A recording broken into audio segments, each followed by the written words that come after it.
to look at, but these hills are just a couple hours drive from Mexico City, one of the world's biggest urban conurbations.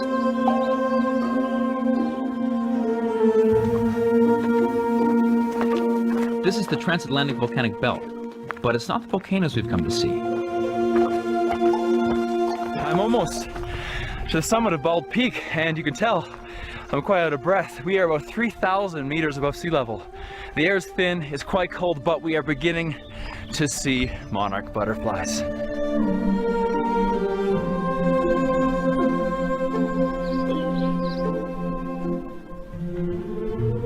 Every winter, millions of butterflies fly for around 2 months from Canada and the US to a few patches of high-altitude forest here in Mexico. Most are located in the state of Michoacan, but this place is slightly east of there in Mexico State. Cerro Pelon is the least touristy site, and somewhere you can truly be alone with these creatures. Wow.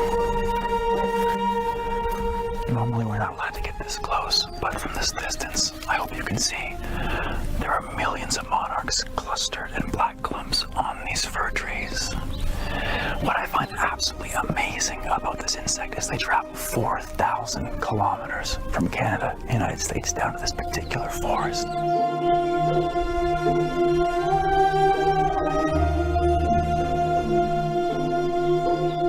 It's the longest migration undertaken by any insect.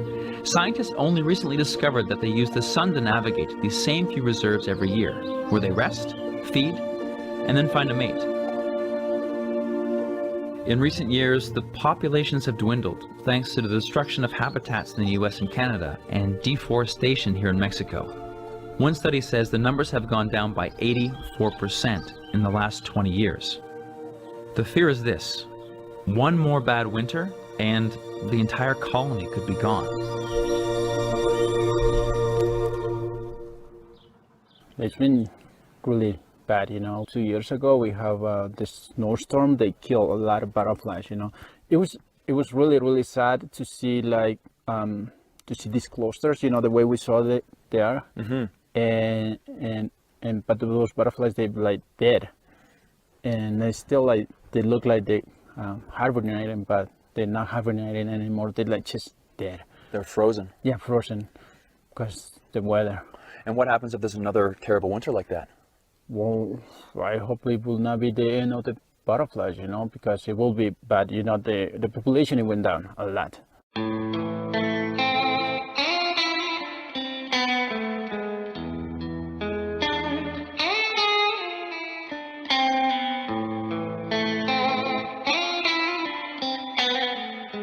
The village at the foot of the hill depends largely on the butterflies for its existence. It's tiny, though the people are instantly welcoming.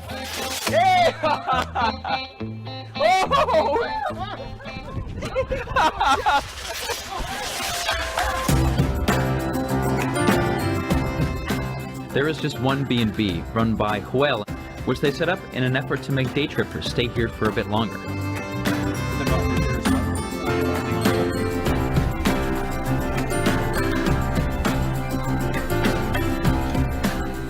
And wouldn't you know it, the one local restaurant is run by Joel's mom, Rosa. Yeah. You guys have avocado. And why do you guys love the butterflies? Why are you here? Like my dad, he was a forest ranger, so he just retired from being in those mountains for like over 30 years. So when we met, there was nothing here. People came on day trips. People came from far away. They paid outside operators to come here, and none of the money stayed in the community. So really what we've been trying to do with starting our business is have more people come, stay here, stay in the community, stay longer. And the numbers are much lower than they used to be in the area with the butterflies? You'd see them on the roads flying in like a river, and sometimes we see that in some places, but not as often as I think like older people talk about seeing that. I mean, I've been here for 4 seasons, so in 4 seasons it's kind of, I mean, it's actually gotten better. The numbers have gotten slightly better in the last 4 seasons, but it's still, you know, dramatically lower than what it was. Than it used to be. Yeah. This is lusher and greener than you might expect from Mexico. A peaceful place to see the migration.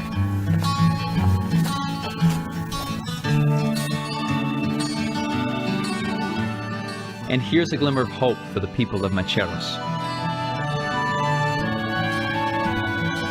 While numbers are still critically low, the signs from this year and the last is that the worrying decline appears to be stabilizing.